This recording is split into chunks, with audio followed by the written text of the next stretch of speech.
They say the more things change, the more they stay the same. It is 2026, and the modern no-spend challenge is the ultimate trend for resetting your finances. But if you look at the data, most people fail by day 4. We treat it like a restrictive diet, focusing only on what we are missing. My Gran Betty had a different name for it. She called it the lean fortnight. It wasn't a punishment, it was a tactical retreat. Whenever the marmalade jar on the mantelpiece started looking a bit light, Gran didn't panic. She didn't check for a payday loan or dip into a credit line. She simply closed the front door. She would say, "The shops don't exist for the next 14 days, darling. We are living on the insurance policy." Today, I'm digging into the archives to show you how Gran survived 2 weeks without spending a single penny, the hilarious ways she kept us entertained for free, and how we can use 2026 technology to turn her lean fortnight into a modern financial powerhouse. Gran Betty lived through times when you couldn't just click and collect. Her pantry wasn't just a cupboard, it was her bank vault. She called the tins of marrow-fat peas and bags of flour her insurance policy. I remember one lean fortnight in the late 90s. I asked for a specific brand of chocolate biscuit. Gran didn't say, "We are too poor." She laughed and said, "The shop is closed for the season, darling, but the Betty Bakery is open." We spent the afternoon making hard times toffee using just sugar, butter and vinegar. It was a victory of resourcefulness. She used to say, "You aren't hungry, you're just bored of your own inventory." In 2026, we are all guilty of double buying. We buy a jar of paprika because we can't see the one buried at the back of the shelf. Before you start your challenge, perform an inventory audit. Take a photo of your shelves and use a visual AI tool to list every ingredient you own. You'll be shocked to find you are likely sitting on £40 worth of food you've forgotten about. Gran's insurance policy is already in your house. You just haven't looked for it yet. But while Gran was checking the pantry for physical leaks, we need to check our digital ones. During a lean fortnight, Gran would have cancelled the newspaper if she wasn't reading it. In 2026, we have ghost subscriptions, those $4.99 apps we forgot we signed up for. Use this fortnight to go into your phone settings and kill the ghosts. If you haven't used it in 30 days, it doesn't survive the lean fortnight. When Gran was on a lean fortnight, she couldn't afford the cinema or the bingo. Most people today would just scroll social media for 6 hours, but Gran knew that boredom is the mother of spending. She had a game called Radio Theatre. She'd turn off all the lights, to save on the electric meter of course, and we'd sit by the fire. We had to make up the most dramatic stories based on the people she saw at the bus stop that morning. It cost nothing. It was pure imagination. She'd say, "Entertainment is something you do, not something you buy." Gran also knew that being lean didn't mean being a hermit. She had what I call sugar logic. If she ran out of milk, she'd trade a bowl of her soup with a neighbour for a pint. It wasn't charity, it was community. In 2026, we have lost that. Use your no-spend challenge to reconnect. Trade a skill. Maybe you are great at tech and your mate is a great cook. Swap a digital fix for a home-cooked meal. It is the ultimate way to socialise for £0. Gran didn't have an Amazon basket, but she had a thinking list. If she saw something she wanted during a lean fortnight, she wrote it on a scrap of paper and tucked it behind the clock. If she still wanted it 2 weeks later when the shops opened, she'd consider it. Usually the urge had vanished. In 2026, we call this the Wishlist Waiting Room.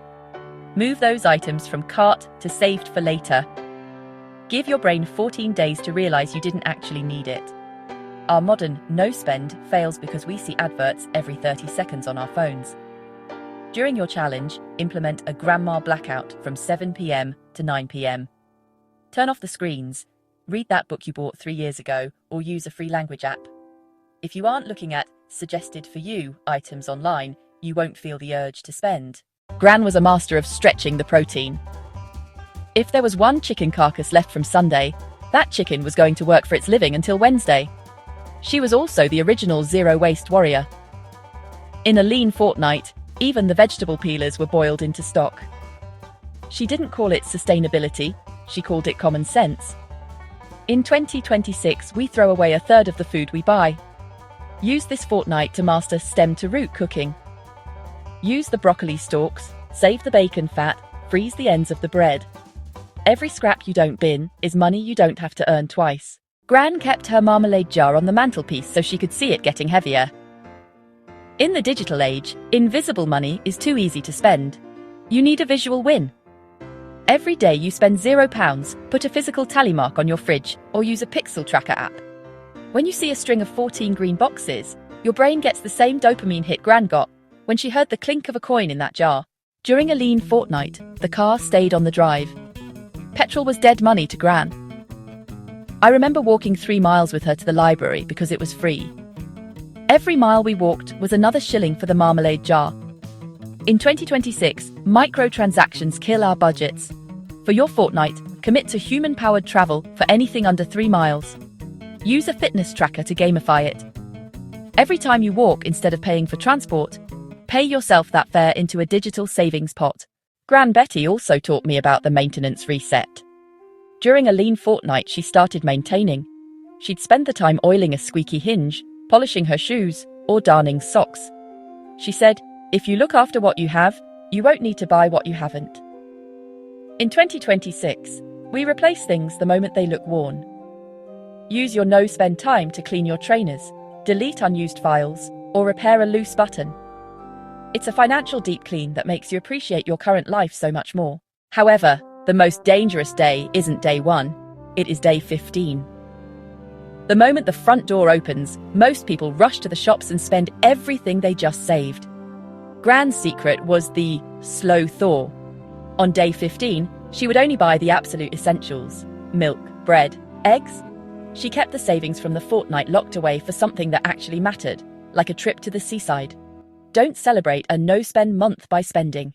The final lesson Gran taught me was that a lean fortnight reveals the difference between a life and a lifestyle. A lifestyle is what you buy, a life is what you have. When you stop consuming for 14 days, you realize that the things that actually make you happy, your health, your friends, the sunset over the park, are already free. It turns your no-spend into a great value life. Gran Betty passed away, leaving us with the confidence that we could survive anything. She used to say, "The richest person isn't the one with the most in the bank. It's the one who knows they don't need anything from the shops today." In a world designed to make you spend, Gran Betty's legacy is the power to say, "Not today." Are you ready to try a lean fortnight? If you are taking the challenge, comment Larder Living below so we can cheer each other on. I have linked a video that provides more information on the No Spend Challenge in the description. Please like, share and subscribe, it helps the channel. Stay savvy, stay stylish, and remember, the front door is closed, but the possibilities are wide open.